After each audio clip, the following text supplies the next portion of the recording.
There is a tension that runs beneath the surface of modern life. It is not always loud. Often, it is a low, constant hum, a quiet background anxiety. It is the feeling of a mind that is perpetually bracing itself, bracing for the next email, the next headline, the next social interaction, or simply the next moment, just in case that moment is not what was planned. It is the subtle but exhausting sense that no matter how much you organize, achieve, or secure, you are always living on a precipice. This is the mind that lives in the future, a future that, by its very nature, never arrives. Now, let us explore the profound wisdom found not in adding more, but in letting go. We are, as a culture, masters of control. From our earliest days, we are trained in the art of management. We are taught to manage our time, our emotions, our careers, our finances, and our futures. We are told that a good life is a secure life. And so, we begin the great project. We build fortresses against the unknown. We construct elaborate 5-year plans, stack savings accounts, and design rigid routines. We treat our lives as a problem to be solved, a chaos to be ordered. The fundamental belief, the one that operates so deep, we rarely question it, is this: if we can just think hard enough, plan meticulously enough, and control enough variables, we can construct a life of permanent safety.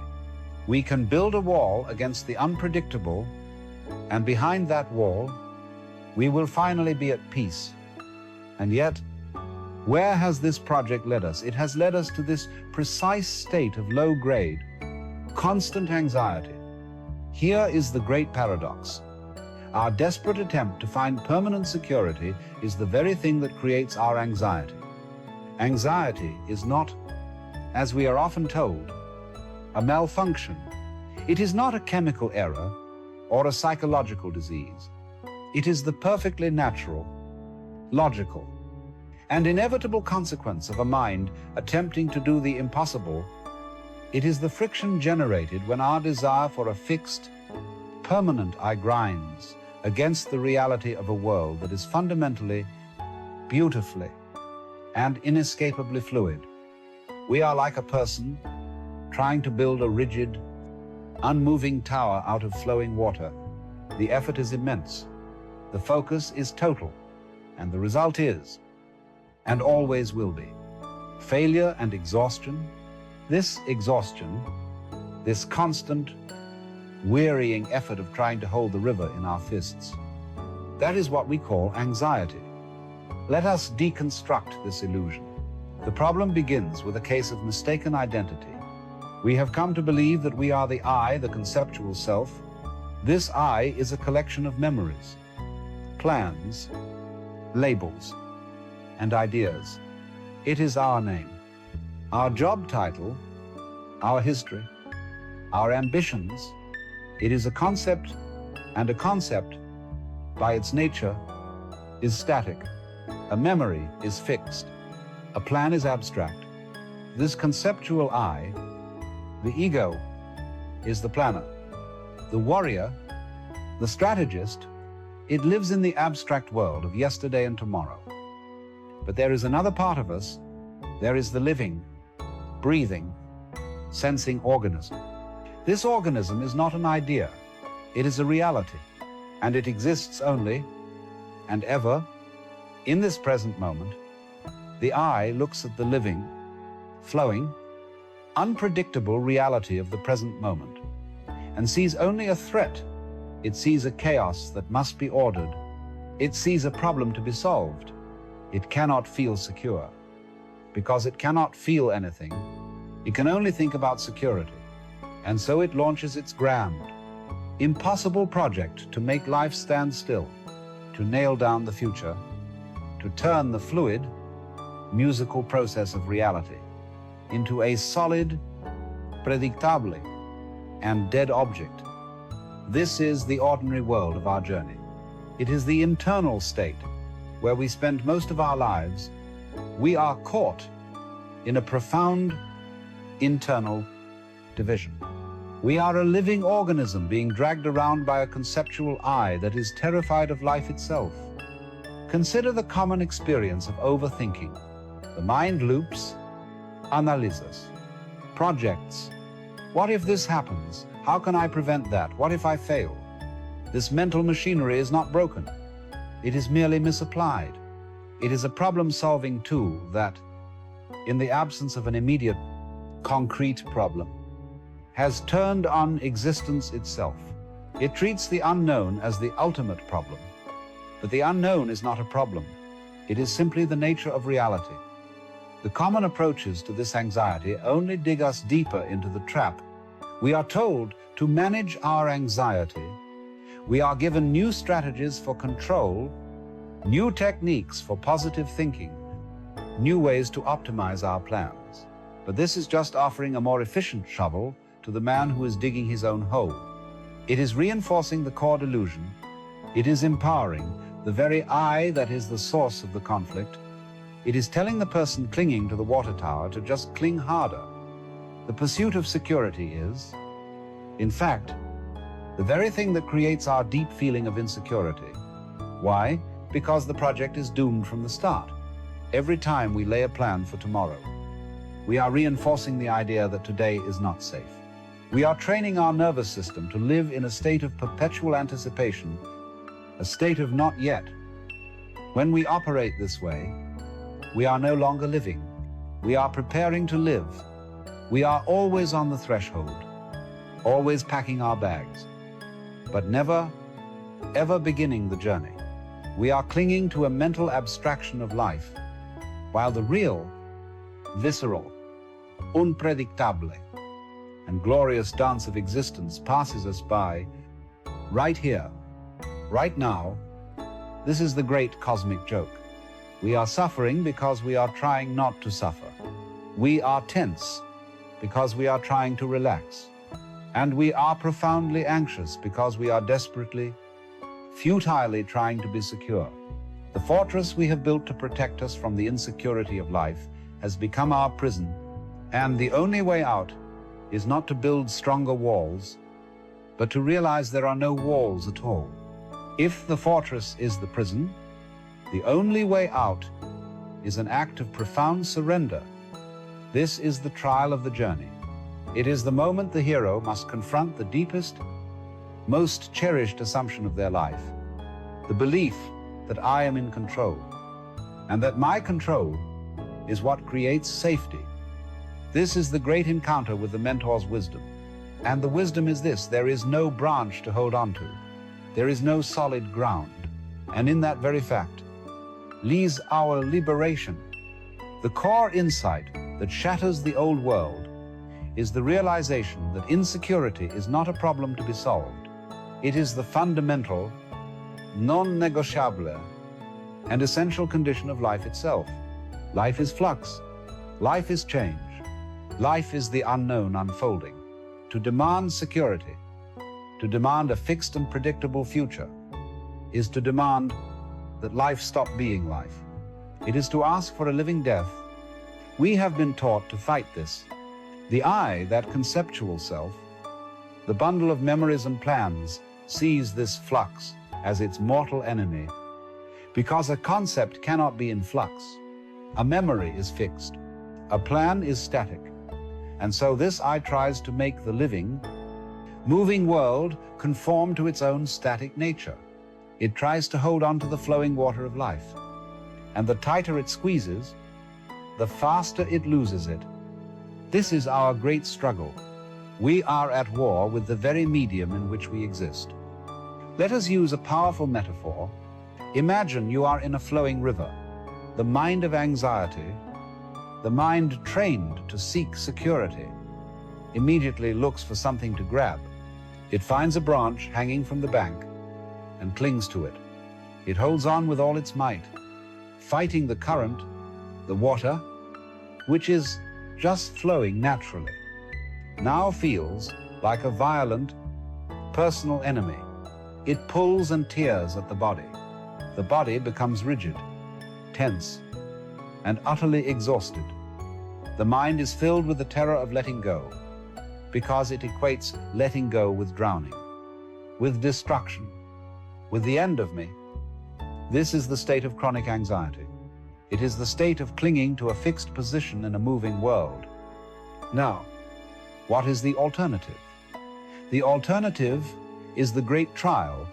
It is the invitation to let go of the branch. At first, this is an act of pure terror. The mind screams that you will be lost, that you will be dashed against the rocks, that you will be annihilated. But a moment after you let go, something miraculous is discovered. You discover that you can swim. You discover that the water, which felt like an enemy, is in fact your support. You discover that by yielding to the current, by joining the flow, you can move with it. You are no longer fighting life. You are living it. In that moment, you are completely and totally insecure. You have no fixed position. You have no solid ground. You do not know what is around the next bend. And yet, you are perfectly, dynamically safe. You are free. You are alive. This is the wisdom of insecurity. It is the profound discovery that security is not a static position, not a fortress, not a branch to cling to. Security is a dynamic process. It is the skill of swimming. The mind, our conceptual I, cannot swim. It can only cling. This is why this wisdom is so deeply resisted. It requires a fundamental shift of identity. It asks us to stop identifying with the clinger, the bundle of thoughts, plans, and fears, and to start identifying with the awareness that is simply here, experiencing the flow. We are terrified of the future because we are trying to live there in our imagination. We are trying to solve problems that do not yet exist, but we cannot live in the future. We can only and ever live in this precise, fleeting, and eternal. Now, this is where we evoke the desire for this new state. What does it feel like to stop clinging? Consider the act of listening to music. When you listen to a symphony, what is the point? Is the goal of the music to reach the final chord? If that were true, the greatest symphonies would be a single, abrupt, final note. The fastest orchestra would be the best, but that is, of course, absurd. The point of the music is the unfolding of it, the movement from one note to the next. The entire experience is a process of notes that are born and die in every instant. You are not trying to hold on to the note that just passed. You are not anxiously anticipating the note that is to come. You are simply present for the transition, for the flow. Life, in its deepest sense, is a musical composition. The security-seeking mind, the anxious I, is the person who is trying to get to the end of the song. It is listening to the first movement, but thinking about the finale. It is here, but wanting to be there. As a result, it hears nothing. It misses the music. This is how we miss our lives. We are so busy trying to secure a future finale, a point of arrival where we will finally be safe, retired, or happy that we miss the music of the present moment. We treat this moment, the only one we ever have, as a mere stepping stone, something to be rushed through, a problem to be endured, on the way to the real goal. And so, we arrive at the end of our lives having never truly heard the song. The great trial of this journey is to stop this striving. It is to challenge the deep cultural hypnosis that tells us you must be in control. You cannot control the wind, but you can adjust your sails. This is the difference between the anxious mind and the wise mind. The anxious mind is the navigator who is furious at the sea. He tries to nail his ship to the ocean floor. He curses the wind for not blowing in the direction of his plan. He lives in a state of constant, rigid opposition to the elements. The wise mind is the navigator who has faith in the water. This is not a blind, religious faith in a future outcome. It is a present, active faith in his own ability to respond to what is. He accepts the wind as it is, and the water as it is. His security lies not in a fixed plan, but in his dynamic responsiveness. He is in a relationship with the unknown, not at war with it. To adopt this perspective is to fundamentally reframe our world. Insecurity is no longer a word for fear. It becomes a word for freedom. Not knowing is no longer a state of deficit. It becomes a state of wonder. This is the desire we are awakening. The desire for what this feels like. It feels like the profound bodily relaxation of a nervous system that is no longer bracing itself. It is the end of the internal war. It is the cessation of the mind's impossible project. When you stop trying to be secure, you discover that you are. When you stop trying to grasp the future, you find that your hands are perfectly, wonderfully full of the present. The mentor's insight is simply this: stop fighting. Let go of the branch. You will not drown. You will, for the first time, begin to swim. You will discover that the river you thought was your enemy is, in fact, the source of all your life. This shift in perception is the final and most profound act of the journey. It is the return with the victory. We have let go of the branch. We are in the river. We have discovered, in that moment of surrender, that we are not drowning. We are, in fact, supported by the very flow we once resisted. But how do we live from this place? How does a mind that has only ever known clinging learn to swim? The victory is not a new, indestructible fortress. The victory is the realization that the fortress was never needed. The practical insight is not a new set of rules for controlling life. It is the practice of no longer trying to. This begins by fundamentally changing the relationship we have with our own thoughts. We are accustomed to identifying with our thoughts. We believe we are the warrior, the planner, the voice in the skull. This is the I that clings. The practice, then, is to gently and without aggression shift our identity. We stop being the thinker, and we become the awareness in which the thinking happens. This is not a suppression of thought. We do not fight the anxious mind. That is just another form of resistance, another way of clinging. Instead, we allow the thinking mind to do what it does, but we no longer give it the throne. We treat our anxious thoughts as we would treat the weather. We notice them.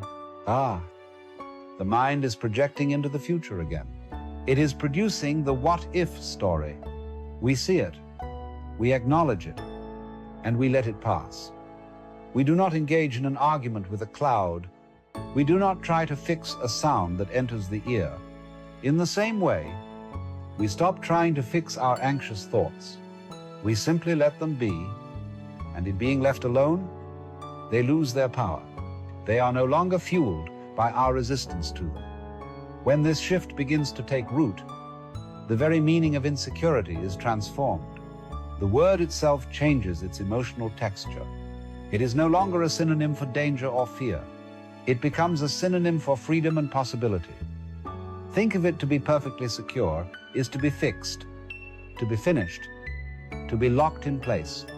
A life that is completely predictable, with no surprises and no unknowns, is a life that is sterile. It is a story whose ending is already written. It is a song that is only the final, held chord. But a life that is insecure is a life that is open. It is a blank page. It is a musical piece that is still being composed, still unfolding in ways that can delight and surprise. This is the freedom of the flow. The anxious, security-seeking mind wants to know the future. It wants a guarantee. The wise mind, the mind that swims, is content not to know. It is comfortable in the unknown because it has found a different kind of faith. This is not a faith in a positive outcome. It is not a blind belief that everything will be okay. It is a faith in our own capacity to meet life as it actually unfolds. It is a trust in the same profound intelligence that knows how to beat our heart, how to heal a cut, and how to move the tides. We do not try to digest our food. We allow it. The practice is to extend this same fundamental trust to our lives. So, we return to our ordinary world, to the emails, the deadlines, and the responsibilities. But we are not the same. We are no longer the rigid, terrified clinger on the riverbank. We are the swimmer. We still make plans. We still save for the future. But we do so with a light touch. We understand that a plan is only a proposal, an educated guess, not a contract with reality. We hold our goals, but we are no longer attached to them in a way that chokes the present moment. When anxiety arises, and it will, for it is a lifetime's habit, we no longer see it as an enemy to be defeated. We see it as a signal.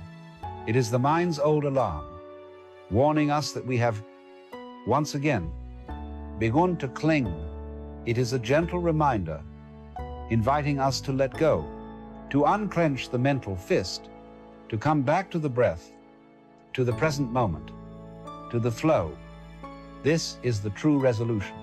The problem of anxiety is not solved, it is dissolved. We do not overcome insecurity. We transcend the need for security. We have discovered that the only true security lies in the absolute letting go. So as this journey concludes, let your attention settle. Feel the simple, vital, and ever-changing reality of this moment. You are not a separate I fighting against the world. You are the flow. There is nothing to hold on to. And in that, you find you are holding everything.